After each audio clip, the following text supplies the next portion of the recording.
পেছনের ব্যাকগ্রাউন্ডটা দেখে আশা করি তোমরা বুঝতে পারছো যে আমি কোথায় এসেছি। হ্যাঁ, হঠাৎ করেই মানে বাড়ি চলে এসেছি। আর হচ্ছে হঠাৎ করে আসলাম বলতে আমাদের এখানে একটুখানি দরকার ছিল, তো ওই জন্য হাজব্যান্ড একা আসছিল। তো তারপরে বাড়ির দিকে ধান টানগুলো মাঠে আছে, তো কাউকে পাচ্ছে না জোন যে মানে যারা করে দেবে। তো সবাই যে যার মানে জমির ইয়েতে, যে যার পার্সোনাল যাদের নিজের জমি আছে, তো তাদের সব বাড়ির কাজ করতে ব্যস্ত। তো অনেক দিন থেকেই মানে হাজব্যান্ডকে বলছিল শাশুড়ি মা ফোন করে, তো তা দেখছিল যে লোক টোক পায় কিনা, তো তা কাউকে পাচ্ছিল না বলে আজকে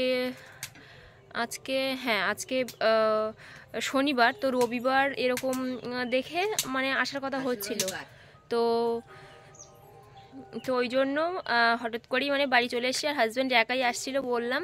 তো আমি দুপুরবেলা হঠাৎ হাজব্যান্ডকে ফোন করলাম যে সেই আমি দুদিন মানে কি করবো, যেহেতু হাজব্যান্ড থাকবে না, কোনো রান্নাবান্না তারা থাকবে না, তো আমি সেই তুমি একা যাচ্ছ তো আমিই যাই। তো ওই জন্য পুকু আর আমি মানে দুজন চলে এসেছি হাজব্যান্ডের সাথে। আর থেকে দুদিন থেকে আবার চলে যাব। তো এসে খুব রাত করে, আর কোনো ভিডিও টিডিও করিনি, মানে হঠাৎ করেই মন্তব্য করে চলে এসেছি। তো তারপরে এই সকাল থেকেই ভিডিওটা শুরু করছি। আর এদিকে দেখো সকালে উঠে ওই যে রান্না হচ্ছে, রান্না বসিয়ে দিয়েছি। আর মাসি এসছে, তো মাসি আর বুবাই সবাই মাঠে চলে গেছে। তো আমি রান্নাবান্না করব, তারপরে মা মানে খাবার দাবারগুলো নিয়ে যাবে। হ্যালো বন্ধুরা, গুড মর্নিং। কেমন আছো সবাই? আশা করছি ভালো আছো, আমিও ভালো আছি। তো ইন্ট্রোটা আজকে ফার্স্ট দিলাম না, পরেই দিলাম। আর রান্নাবান্না কমপ্লিট প্রায় আমার হয়ে গেছে। তো শাশুড়িমা এসেছিলো মানে খাবার নিয়ে যেতে, তো সব একা পারছিল না একা হাতে। তো অনেকগুলো জিনিস তো মানে তো ওই জন্য আমি আবার মানে যাচ্ছি মাঠের দিকে আর কি। তো মাসি আর একটা তরকারি বসানো আছে, মাসি ওদিকে দেখছে। আর এদিকে এসে হচ্ছে ধান ঝাড়াই হয়ে গেছে, তো এবার সবাই খাবে। তো জমির এক মাথায় মানে কিছু ধান, দুরকম ধান চাষ করেছিল, তো এক মাথায় কিছুটা ধান বোঝাই করা আছে, আর এই দিকে ধানগুলো হয়ে গেছে। তো খাবার দাবার এনে দেখো এখানে রাখা আছে। আর মাঠে না এখন যে সবার ধান মানে পড়ে আছে, কেউ ঝাড়া মানে ঝাড়ছে ধান, কারো মাঠে এখনও ধান কেটে পড়ে আছে, কেউ কাটেনি, তো এরকম অবস্থা। আর পুকু আর আমার একটা ননদের ছেলে ওখানে বসে ওরা খেলা করছে। আর ননদের ছেলে বলতে আমার পিসি বলছি, সরি, আমার শাশুড়ি মার পিসির মেয়ে। তো ওরা এসেছিলো সকালে। আর বুবাই আর হাজব্যান্ড মেশিনটা ওখানে নিয়ে যাচ্ছে, যে বললাম ধান ওখানে কিছু আছে, তো ওইগুলো খাওয়া দাওয়ার পরে ওইগুলো ঝাড়াই মারাই হবে আর কি। তো আর এখানে দেখো এগুলো হচ্ছে না গোবিন্দভোগ চাল, মানে চাল ধান থেকে চাল হয়, একই ব্যাপার। তো এগুলো ঝাড়া হয়ে গেছে, আর এগুলো এখন পরিষ্কার করতে হবে। তো ধান ফান ঝাড়া হয়ে গেলে মানে মা কিংবা বাবা দুজনের কোনো একজন এসে এগুলো মাঠে মানে হাওয়ায় উড়োলে নোংরাগুলো বেরিয়ে যাবে আর কি। তো তারপরে দেখো এখানকার ধান সব পরিষ্কার করা মানে ঝাড়াই হয়ে গেছে। তো তারপরে সকালবেলা সবাই খেতে বসছে মাঠে। আর মাঠে তো খাবার নিয়ে এসেছিলাম মাঠে, আর সবার সাথে আমিও এখানে বসে খেয়ে নিয়েছি। আর মাঠে খেয়েছি, বেশ ভালোই লাগলো। তো আর দেখো যে সবার খাওয়া হয়ে গেছে, আর বাসনপত্র ওই যে গুছিয়ে নিয়েছি। এবার বাসনপত্রগুলো আমি নিয়ে যাব, আর গিয়ে আবার দুপুরে রান্না করব। আর মাঠে খাবার দাবার আনার কোনো ঝামেলা নেই, কেননা বাড়ি গিয়ে সবাই দুপুরবেলা খাবে। তো গিয়ে এবার রান্নাবান্না করব। তো খাওয়া দাওয়া করে আর ওই দেখো ওখানে গেছে সবাই, মানে এখান থেকে ধান ঝাড়াই করে। তো দেখালাম ওইখানে গেছে, আর ওইখানে যে ধানগুলো আছে এবার ওইগুলো ঝাড়বে। তো দুপুরের মধ্যে হয়তো না হলেও না হতে পারে, আবার হয়তো মানে বিকেলের দিকে হয়তো আসতে পারে।